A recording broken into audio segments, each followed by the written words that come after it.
Okay, I figure in the middle of a hurricane is probably a great idea, don't you think? I'm doing a video today because one of the last things I saw on the site was how people think that I'm a little too cavalier with saying that dry fasting is so easy and everybody should be able to just pop right into a 7-day dry fast. Well, that's not true either. What I tend to say in my book, ease into it. Ease into it. Do a day. Just do a day dry fast. You already do a night dry fast. That's what sleep is. There's 8 hours you've done. And, just do 24 hours. Try that. And if you do, give yourself a big pat on the back. Most people can't. Then try 2 or 3 days. There's complementary benefits. There's accumulative benefits from doing even short dry fasts. So 3 days are great. 5 days. Some people can only go to 5 days. They get to the point where they can't sleep, and the insomnia is so bad they have to drop out, and they think they failed, but they haven't failed. They've actually done a 5-day dry fast, and you see a lot of the same benefits because after day 3, PKA is turned off, stem cells are turned on, they're going into replication, and that's a one-way direction. They can't undirect, can't go back. So once you start releasing stem cells, they start replicating, regenerating, reduplicating, and end up as progenitor cells, and you get a crop of stem cells anyway, your own stem cells. You release the Mus-AT stem cells, which are pluripotent stem cells. They can be just basically anything, differentiate into any cell directly without going through all the different phases. So yeah, I wrote the Phoenix Protocol as a 7-day dry fast as the ultimate regeneration and cleansing fast, which it is. And if you've done a 7 and you've gotten the orange goo out at the end, you've gotten rid of decades of toxins. But if you, like me, have done a few of these things, boy, that orange goo stuff doesn't really come out as much in the 4th and 5th 7-day dry fast. And I'm learning. I'm trying to learn and teach you guys what I'm learning. And what I think is that once you do a 7-day and you're able to get out the kind of deep sludge that's been accumulating and causing a low-grade inflammation in your body for all these years, and the effects of aging is from this. It's a wearing effect. Oh dear, I feel like wind clouds are coming in. I can see the clouds up there, but they're definitely coming my way. The hurricane's on the other side of the state. I'm on the eastern side. You've got to just realize that it's good to do a 7 to get all that gunk out. You'll still get a lot of gunk out if you just do 5s for the rest of your life. It's just not that big a deal. There's no race, there's no competition, and there's no failure in this. Everything is a success. If you can do a day dry fast, a 2-day dry fast, a 3-day dry fast, congratulate yourself. Most people can't. A lot of people just can't get past day 5 because the insomnia is so bad that they can't sleep and it's driving them nuts. Listen to your body. Drop out of the dry fast. You've really done good. You've generated stem cells. You've gotten rid of bacteria and parasites and stuff, and you've done a lot of interior cellular organelle replenishment, replacement and stuff. Pat yourself in the back. You did great. It's not easy, okay? I make it sound easy because after so many, it really is kind of easy. It's boring as hell more than anything else, but it's not really easy because you have to go through these periods of not eating and drinking and fevers and stuff like that. And if you understand why you're doing it, you'll go through them. It's not comfortable, but it's not easy.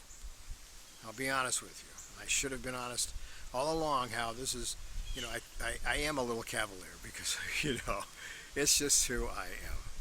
But the point being, if you're able to do a 1, 2, 3-day dry fast, you're way ahead of the game. You've done something that most of humanity has never done, ever. If you do a 5-day, you've done just about as good as a 7-day because you're still getting the stem cells, which is the whole idea of the Phoenix Protocol. You've got to release these. You got to turn off the PKA, this protein kinase A, that when it's active in the system, your stem cells are asleep. When it's no longer active in the system, your stem cells are awake. That's why you don't want to do a bunch of 3 and 4-day dry fasts all year long because you're going to be tapping into your stem cells. You don't want to do that either, okay? For the most part, I wrote Neogenesis because what you do during the year that has nothing to do with fasting has everything to do with your metabolic invincibility. You've got to eat the right foods. You've got to exercise enough every day. You've got to eat the right proteins. You have to have enough leucine. You have to have a specific amount of protein, and usually meat protein, because vegetable proteins are not good. They usually come with all kinds of bad oils and stuff. So eat the right proteins, avoid the nuts, avoid the seeds, avoid the vegetable oils, linoleic acid, and all this stuff that Mercola's going to do a book on. It's terrible for your mitochondria. It's terrible for your lipid layers. It's disgusting material that's been fed to animals on purpose, and you're not an animal. And they've made you think you are by feeding you this stuff in all these foods. Remember the craze with oleic acid? The oil olea may cause rectal leakage. That's what they think about you. You're a cow. Stop being a cow. Stop eating the food they feed animals. So just, treat yourself right. Eat well during the year. Exercise. Get some great sleep. Deep breathe. Get your mind in a good place. And read Neogenesis for that too.